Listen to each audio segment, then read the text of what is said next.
వైద్యానికి రిలేటెడ్గా ఉంటాయి. ఎక్కడైతే విద్య అభివృద్ధి చెందుతుందో, ఎక్కడైతే వైద్య సౌకర్యాలు ఎటువంటి లోపం లేకుండా ఉంటాయో, పేదవాడికి కూడా వైద్యం అందుతుందో ఆ దేశమైనా, ఆ రాష్ట్రమైనా, సమాజమైనా బాగుంటుంది.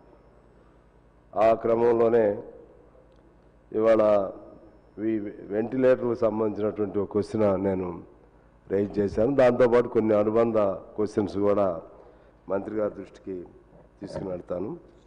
ముఖ్యంగా వెంటిలేటర్స్ అందుబాటులో లేక ఆ మధ్య మనం చూసాం, కరోనా కాలంలో కేవలం వెంటిలేటర్స్ అందుబాటులో లేకపోవటం వల్ల అనేక మంది మరణించారు. అది వాస్తవం. దానికి సంబంధించి ఇవాళ కొన్ని అదనపు వెంటిలేటర్స్ అవన్నీ కూడా సమాచారం ఇచ్చారు మంత్రి గారు. దాంతోపాటు నేను వారిని ఈ ప్రశ్న రూపంలో అడుగుతున్నాను. ప్రతి జిల్లా కేంద్రంలో అట్లీస్ట్, అలాగే ఏరియా కేంద్రంలో, ఏరియా హాస్పిటల్లో వెంటిలేటర్స్ని ప్రొవైడ్ చేసేటువంటి చర్యలు మీరు చేపడుతున్నారా అని ఆ ప్రశ్న రూపంలో అడుగుతా ఉన్నాను. అదేవిధంగా ఉస్మానియా, గాంధీ ఈ హాస్పిటల్కి సంబంధించి ఒకనాడు ఎంతో ప్రతిష్టాత్మకమైనటువంటి నిమ్స్ ఇప్పుడు కూడా కొద్దిగా నా ప్రాధాన్యత సంతరించుకుంటానే ఉంది. కానీ ఉస్మానియా, గాంధీని పూర్తిగా నిర్లక్ష్యం చేశారా, లేకుంటే ఏం చర్యలు తీసుకుంటున్నారు, అది కూడా చెప్పవలసిందిగా వారిని కోరుతా ఉన్నాను. ఒకప్పుడు పెద్ద మా రాజ్బహదూర్ గౌడ్ గారని, ఆయన ఆ రోజుల్లో పెద్ద నాయకుడు, కేఎల్ మహేంద్ర గారు, వాళ్ళు ఏ ప్రభుత్వ ఆసుపత్రికి కూడా, ఏ ప్రైవేట్ హాస్పిటల్కి కూడా వెళ్ళేవాళ్ళు కాదు. అనేకసార్లు వాళ్ళు ఎమ్మెల్యేలుగా ఎమ్మెల్సీ చేసిన ఈ హాస్పిటల్స్కి వెళ్ళేవాళ్ళు.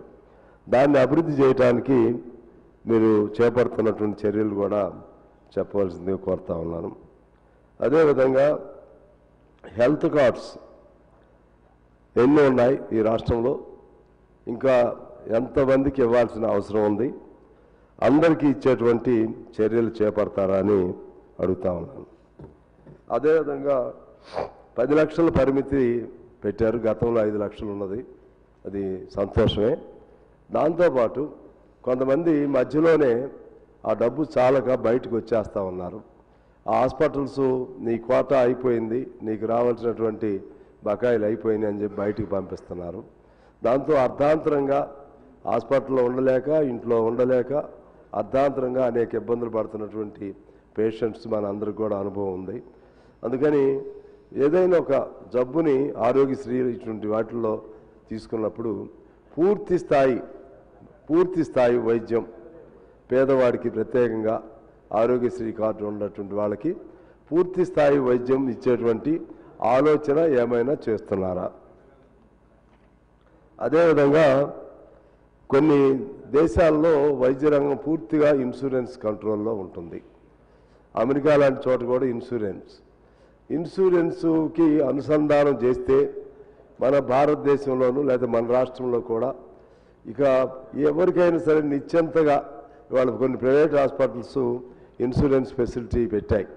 వాళ్ళు అక్కడికి కానీ అడ్మిట్ అయితే టోటల్ ఖర్చు కూడా వాళ్ళు పెట్టుకుంటా ఉన్నారు.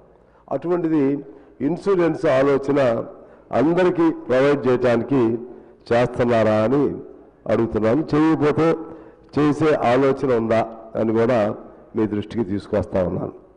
అలాగే ఆయుష్మాన్ భారత్, ఇది కేవలం అంతకుముందు రేషన్ కార్డు అందరికి కూడా ఉండాలనేది సెంట్రల్ గవర్నమెంట్ స్కీమ్. అది దాన్ని ఇవాళ ఉస్మానియా, గాంధీ హాస్పిటల్స్కే పరిమితం చేశారనేది వాస్తవమా? నెక్స్ట్ బస్తీ దవాఖానాలు ప్రతి వార్డులో కూడా గత ప్రభుత్వం ఉన్నప్పుడు ఏర్పాటు చేశారు, అవి కొనసాగుతున్నాయా? అలాగే మన పాపులేషన్ అండ్ డాక్టర్స్ రేషియో ప్రకారంగా 1000 మందికి ఒక డాక్టర్ ఉండాలి. తెలంగాణ సమ్వాట్ నేషనల్ యావరేజ్ కంటే బెటర్ అని నేను చదివాను. 800 నుంచి 900కు ఒక డాక్టర్ ఉన్నారని చెప్తున్నారు. అయితే ఆ 1000 మందికి ఒక డాక్టర్ ఉండటము, దాని మెయింటెనెన్స్, నిర్వహణ లోపం ఏదో జరుగుతూ ఉన్నట్లుగా నాకు అర్థమవుతుంది. నేను గౌరవ మంత్రి గారు కూడా చాలా ఇంట్రెస్ట్గా ఉంటారు, ఆయన లెఫ్ట్ ఓరియంటేషనే. కానీ కొన్ని హాస్పిటల్స్లో డాక్టర్స్ లేక సమయం పాటించక చాలా వేకెన్సీస్ ఉన్నాయి. మా కొత్తగూడెం లాంటి ప్రధానమైన జిల్లా ఆసుపత్రుల్లోనే చాలా వేకెన్సీస్ ఉన్నాయి. దాంతో వారు ఇంకో హాస్పిటల్కి రెఫర్ చేయటం, వరంగల్ వారు అక్కడి నుంచి ఇంకో హాస్పిటల్కి రెఫర్ చేయటం, పేదవాళ్ళు అటు ఇటు తిరగలేక ఇబ్బంది పడుతున్నారు. ఆ ఖాళీల్ని పూర్తి చేసేటువంటి ఆలోచన ఉందా అని చెప్పి నేను మీ ద్వారా అడుగుతున్నాను అధ్యక్ష. అలాగే మందులకు సంబంధించి చాలా హాస్పిటల్స్లో మందులు అందట్లేదు అనేది పెద్ద కంప్లైంట్. ఆ మందుల కోసం బయటికి వెళ్ళి కొనుక్కునే పరిస్థితి పేదవాడికి ఉండట్లేదు.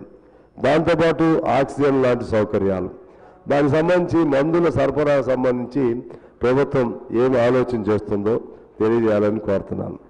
అలాగే చిన్నపిల్లలకు సంబంధించినటువంటి ఆరోగ్య సంరక్షణ పట్ల ప్రత్యేకమైనటువంటి ఒక ఆలోచన ఏమైనా ఉందా అని నేను మిమ్మల్ని అడుగుతున్నాను. దానిపైన చర్యలు తీసుకుంటున్నారా అని.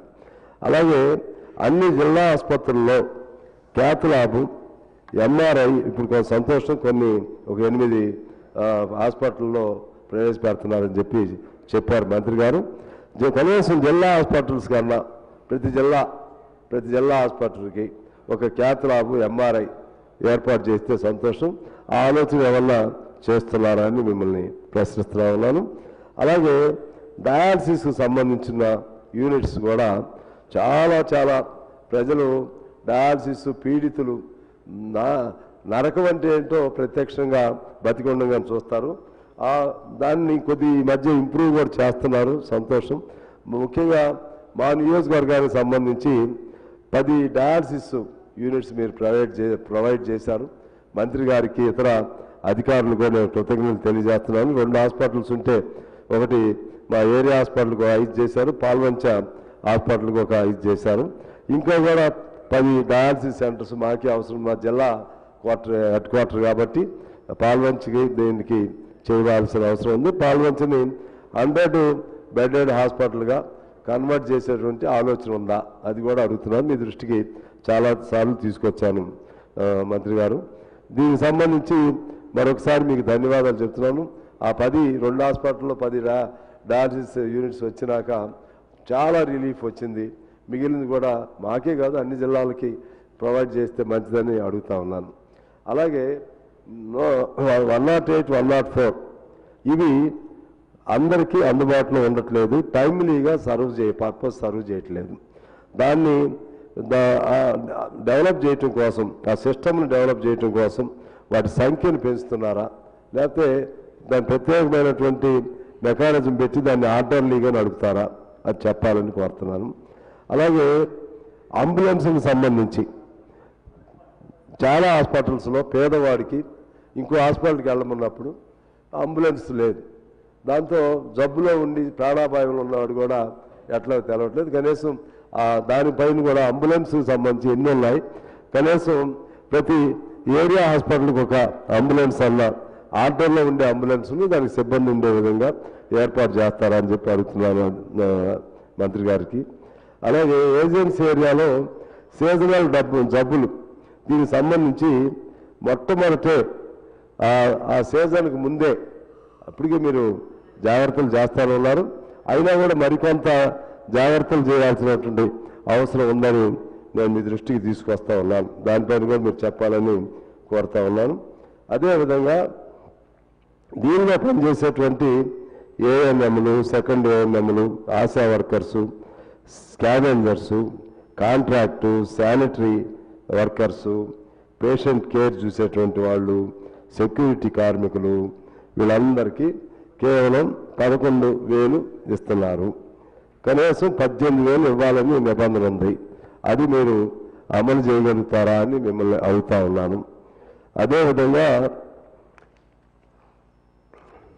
ఈ ఆర్ఎంపీ,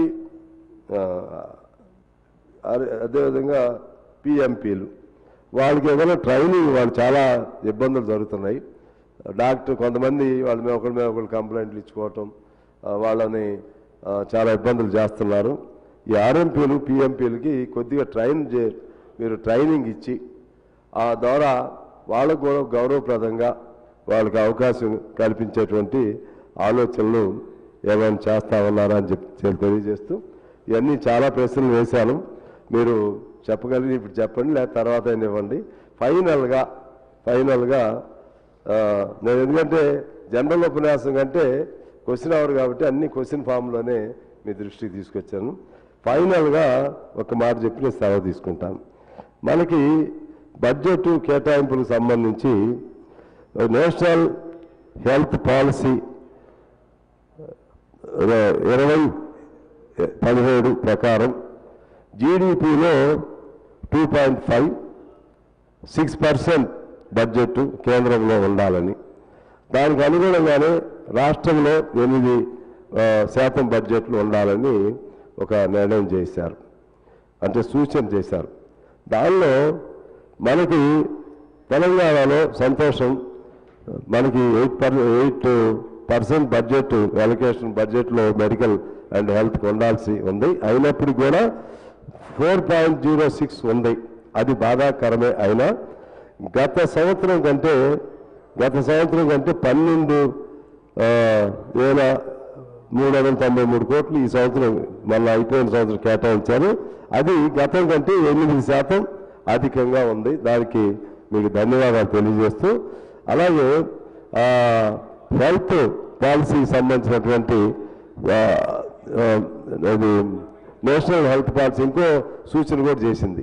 ప్రతి సంవత్సరం ఒక్కో శాతం జీడిపిలోను లేకపోతే బడ్జెట్లో కూడా దీనికి మెడికల్ అండ్ హెల్త్కి పెంచాలని చెప్పి, అది కూడా మీరు ఏమైనా ఆలోచన చేస్తున్నారని చెప్పాలని కోరుతూ, ఆఖరిగా యుఎస్లో 16.7% జీడిపిలో ఉంది మెడికల్కి, జర్మనీలో 11.5% ఉంది, కెనడాలో 11.3% ఉంది, యూకేలో 10.4% ఉంది, ఆస్ట్రేలియాలో 10.3%, ఆస్ట్రియా అండ్ స్వీడన్లో 11.2% ఉంది అధ్యక్ష. ఇప్పుడు మనకు సంబంధించి మన భారతదేశంలో 1.94 బడ్జెట్లో ఉంది, 1.94. జీడిపికి సంబంధించి కూడా 1.5 అట్లా ఉంది. సరే, మన రాష్ట్రానికి సంబంధించి దాని రెండు ఇంటర్లింక్ ఉన్నప్పుడు కూడా ఆ స్థాయికి బడ్జెట్లో కేటాయింపులకి మీరు ఇప్పటికే కొంత ప్రయత్నం చేశారు. గత సంవత్సరం కంటే 8% అదనంగా కేటాయింపులు చేశారు. గ్రాడ్యువల్గా నేషనల్ హెల్త్ పాలసీ ప్రకారంగా స్టెప్ బై స్టెప్ ప్రతి సంవత్సరం 1% అట్లా పెంచుకుంటూ తొందరగా త్వరితగతిన పూర్తి చేసుకుంటే అది స్టాండర్డ్ పాలసీకి సంబంధించి ప్రిస్క్రైబ్డ్ ఎక్స్పర్ట్స్ సూచనకు అనుగుణంగా ఆ విధంగా బడ్జెట్లో హెల్త్ ఎలొకేషన్స్ ఉంటే పేదవాడికి న్యాయం జరిగిద్ది. మరొకసారి మీ దృష్టికి తీసుకొస్తున్న ఇన్సూరెన్స్ది సాధ్యమైన మేరకు అందరికి కవర్ అయ్యేట్లుగా ఆరోగ్యశ్రీ హెల్త్ కార్డ్స్ మ్యాక్సిమం అంటే ఎంత మేరకు అవసరం ఉంటే అంత మేరకు అవకాశం ఉండే విధంగా చేయాల్సిందిగా కోరుతూ నేను